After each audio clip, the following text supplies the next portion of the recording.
Okay, another learning video. Homag Edgebander machine. Error. Encoder.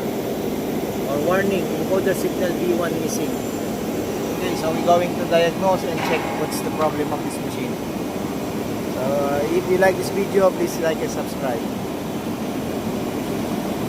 If that error happens, you need to fill in this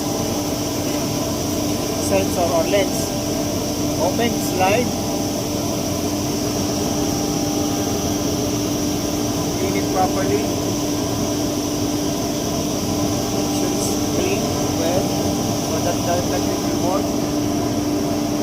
And then it's back, lock.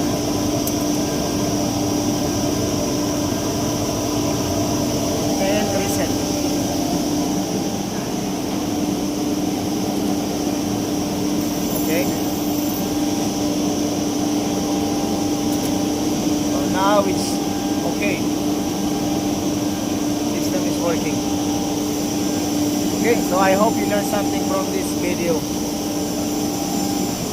That encoder sends the thickness or the distance or the workpiece, thickness of the workpiece. It's part of this A21 encoder sensor.